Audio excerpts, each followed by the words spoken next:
तो इस वाले पार्सल का मैं बेसब्री से इंतज़ार कर रही थी। बहुत दिनों से इंतज़ार कर रही थी कि कब आएगा, पर फाइनली आ गया। वैसे तो ये परी के पापा ने ऑर्डर किया है, पर इंतज़ार मैं कर रही थी। मेरे लिए नहीं है, इस सभी के लिए है।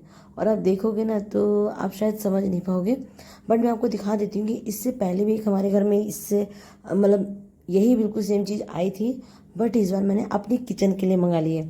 या तो मैं ये किचन में लगा दूंगी, या तो मैं इसे लगा दूंगी ड्राइंग रूम में।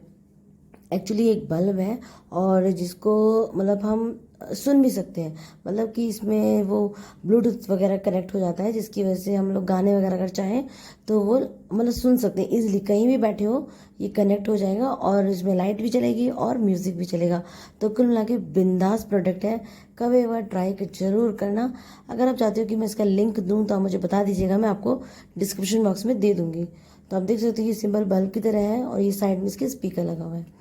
तो अभी ये सब तो चलो मतलब लगता रहेगा, क्योंकि जब तक ये परी के पापा लगाएंगे नहीं तब तक हमारे लिए पॉसिबल नहीं है। क्योंकि बल्ब थोड़ा ऊंचे पे लगना है, क्योंकि ताकि आवाज़ ना बहुत अच्छी आए। तो फाइनली अभी चल रही है तैयारी जाने की। कहाँ? अब वो अभी मैं आपको बाद में बताऊंगी। तो पहले मैं आपको ना बल्ब दिखा देती हूँ जो हमने अपने घर पे लगा रखा है। तो आप देख सकते हैं कि कुछ इस तरीके से ही, मतलब ये पहला वाला है जो कि हमने बेडरूम में लगा रखा था। बट वो वाला मैंने एक दिन ऐसी बात में कह दिया कि ये मैं किचन में लगाना चाहती हूँ, तो इसे उतार के किचन में लगा देना। तो इन्होंने कहा नहीं, चलो ऑर्डर ही कर देते हैं। तो आज है पतिदेव का बर्थडे, और सच बताऊँ हम कुछ भी नहीं कर सकते। सोचो कैसे हम लोग ना, नहीं नहीं कैसे नहीं हम लोग, मतलब ये मेरे हस्बैंड का हुक्म है, क्योंकि उन्हें बिल्कुल भी अच्छा नहीं लगता कि कोई उनका बर्थडे सेलिब्रेट करे। तो डोंट वरी, वो नहीं चाहते हैं तो कोई बात नहीं, बट हम अपने तरीके से तो कुछ भी कर सकते हैं ना। तो मैंने एक बहुत ही सिंपल सा मैसेज मतलब बच्चों के जो बोर्ड होते हैं लिखने वाले, उनमें लिख दिया है। तो माय डियर स्वीट हस्बैंड के लिए ये छोटा सा मैसेज। तो यहाँ पे अभी मैं चादर निकाल रही हूँ, क्योंकि अभी तैयारी हो रही है। मतलब ऐसी कि मैं घर सब क्लीन करके जाऊँ, ताकि बच्चे पीछे से परेशान ना हो, उन्हें बेडशीट वगैरह चेंज करने की जरूरत ना पड़े। तो यहाँ पे मैं बेडशीट चेंज कर रही हूँ। वैसे तो इतनी गंदी नहीं थी, बट फिर भी चेंज कर देती हूँ। मतलब ये होता है कि मैं अगर घर चले जाऊँगी तो उसके बाद पता नहीं ये बच्चे चेंज करें या ना करें। तो वैसे तो मेरी कोशिश पूरी यही है कि बच्चे मेरे साथ जाएं। उसके अलावा देखो अभी क्या और कैसे प्लान बनता है। तो आप देख सकते हो कि यहाँ पे जो बेडशीट है वो मैंने हटा दी है। पहले जो बिछी थी वो भी मतलब ठीक थी, बट फिर भी अभी मैं यहाँ पे ब्लू कलर की बेडशीट को बिछा रही हूँ। और पता नहीं क्यों, मैं वैसे ठीक हूँ, बट मेरे ना जो गला है वो काफ़ी मतलब बैठा बैठा सा फील हो रहा है। मतलब ऐसा मुझे लग रहा है, पता नहीं मेरी आवाज़ सुन के भी लग रहा होगा कि नहीं लग रहा होगा, बट कुछ ऐसा है, काफ़ी मोटी सी आवाज़ हो गई है। तो प्लीज़ डरना मत, मैं माधवी ही हूँ। और यहाँ पे चलो हम बस सबसे पहले बेडशीट बिछा लेते हैं।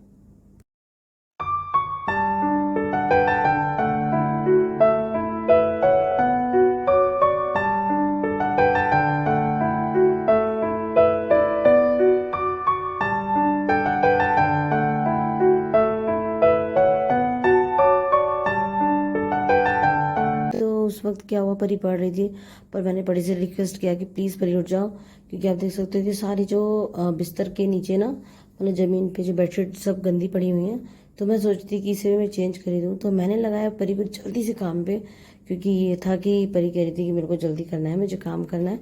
क्योंकि परी को कुछ ट्यूशन का काम मिला था, तो परी वो कर रही थी। तो मैंने परी की हेल्प लेके बिछाई यहाँ पे जल्दी से चादर, ताकि परी आराम से बैठ के यहाँ पे पढ़ सके। हाय फ्रेंड्स, कैसे हैं आप लोग? मुझे उम्मीद है आप सभी लोग बहुत बढ़िया होंगे। तो आज के ब्लॉग में आप लोगों का बहुत बहुत स्वागत है। और अब जो तैयारी हो रही है वो घर जाने की तैयारी हो रही है, यानी कि मेरे मायके बच्चों के नानी के यहाँ। पर सबसे अफसोस वाली बात यह है कि इस बार ना बच्चे नहीं जा रहे। मतलब ये तो मेरे लिए तो शॉकिंग है ही है, वहाँ पे घर पे भी सब लोग बहुत शॉक हो रहे हैं कि ऐसा कैसे हो सकता है कि परी निशु ना आए। और पहले तो ये था कि मैं भी नहीं जाऊंगी। मतलब ये था कि मैं परी के साथ ही रहूंगी, और निशु भी अभी बहुत छोटा है, तो इसलिए लग रहा था कि मैं नहीं जाऊंगी। पर परी ने बोला कि मम्मी आप चले जाओ, मैं तो मार्च में होके आ गई थी, तो आप चले जाओ, फिर आपको साल भर में मौका नहीं मिलेगा, और मेरा 10th है, तो इसलिए क्या कहते हैं मैं उसमें बिजी हो जाऊंगी, तो आप मेरे साथ रहोगे तो ज़्यादा अच्छा रहेगा। तो मैंने कहा चलो ठीक है, थोड़ी सी उम्मीद भी जगी कि चलो मेरे को तो जाने को मिल ही जाएगा। पर ये लोग नहीं जा रहे हैं ना, इस बात का मुझे सच में बहुत अफसोस है।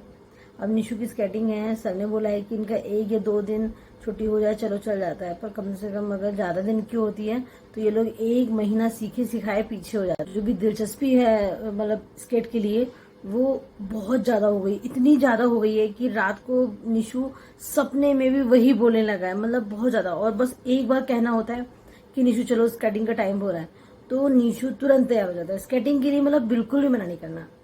तो यहाँ पे उसको उसका एक जो मतलब उसके प्रति जो अटैचमेंट है और जो इंटरेस्ट है ना स्केटिंग के लिए, निशु का जो भी इंटरेस्ट है स्केटिंग के लिए वो देखते बन रहा है। वाकई में लग रहा है कि नहीं बच्चे को उसमें मौका देना चाहिए। और परी के पापा ने बोला कि तुम चिंता मत करो, मैं देख लूंगा। और परी जब समझदार है तो मुझे परी की तरफ से इतना वो नहीं है, पर निशु छोटा है अभी। पर मैं सच बता रही हूँ, मुझे बहुत अफसोस हो रहा है। और घर में भी वहां सब लोग बहुत शॉक्ड हैं।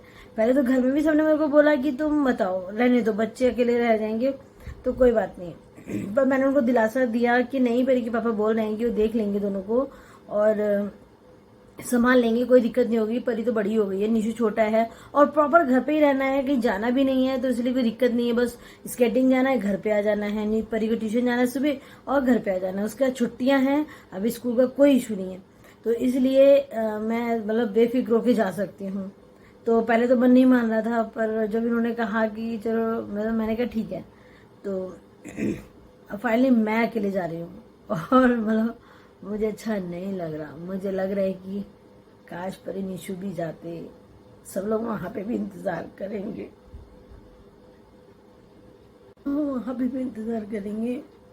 और मुझे लगता है कि पूरा साल ऐसी हो जाता है, बच्चे पढ़ाई में इतना बिजी हो जाते हैं कि उन्हें टाइम नहीं मिलता। और सबसे बड़ी बात, सबसे बड़ा रीजन, मैंने अपने बच्चों को कभी भी अकेला नहीं छोड़ा। मैं कुल मिला के रात तो उनके साथ गुजारी है। परी अपनी नानी के घर जरूर गई है, पर मेरा हर एक दिन रो रो के कटता है। मुझे नहीं अच्छा लगता कि मेरे बच्चे कहीं भी जाए, जबकि शायद बच्चे बड़े हो रहे हैं, वो लोग समझदार हो रहे हैं, पर माँ तो माँ ही होती है।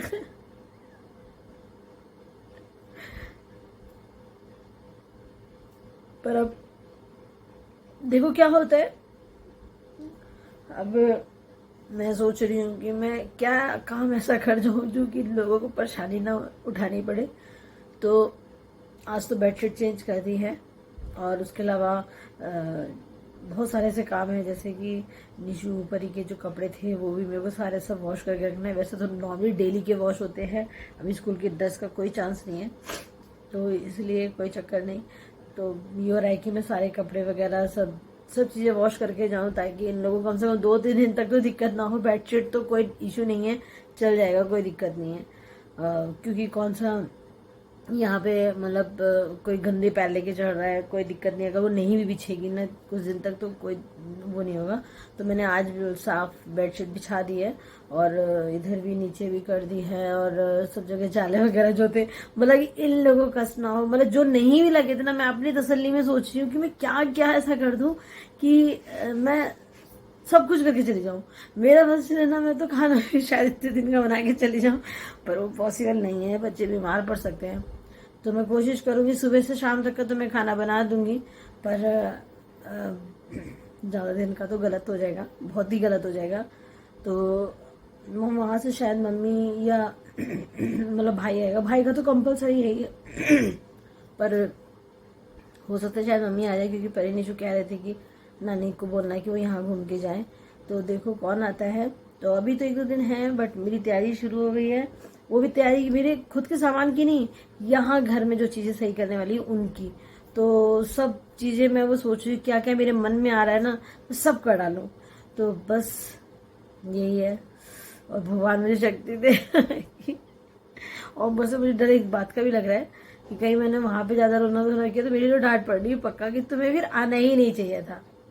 पर मम्मी पापा से भी मिलना जरूरी है, क्योंकि मम्मी पापा बहुत बेसब्री से इंतजार करते हैं। उनको लगता है कि कब क्या कहते हैं मैं आऊंगी वहां पे बच्चों के साथ, कब वो 1 महीना, जो मतलब 1 महीना भी नहीं अब हम रुकते हैं, 15-20 दिन से ज्यादा नहीं रुकते हैं।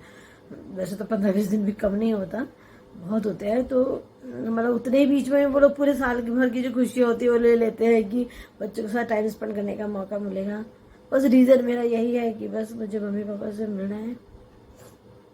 उसके अलावा परिस्थितियाँ कभी कभी क्या क्या नहीं करा देती हैं। तो चलिए आज के ब्लॉग को भी आगे और शुरू करते हैं। तो चादर बिछाने के अलावा भी बहुत सारे ऐसे काम थे जो मुझे भी करने बाकी थे, तो धीरे धीरे करके कर रही हूँ, क्योंकि हो सकता है कि मेरा 10 या 15 दिन का जाना होगा।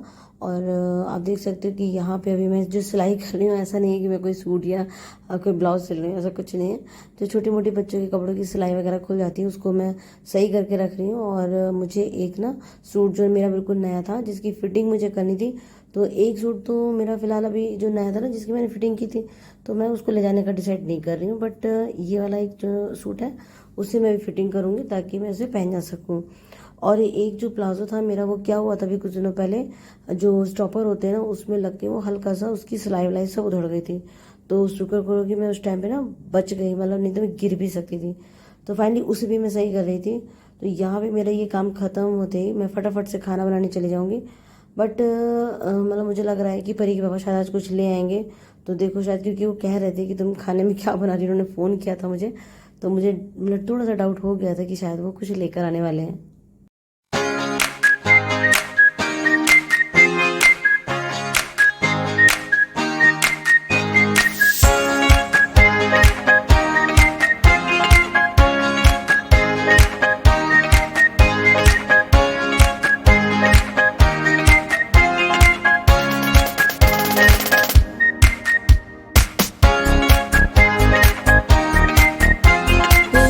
मेरा जैसे ही काम खत्म हुआ मैं किचन में गई तो पता चला परी के पापा लेके आ चुके थे गोलगप्पे।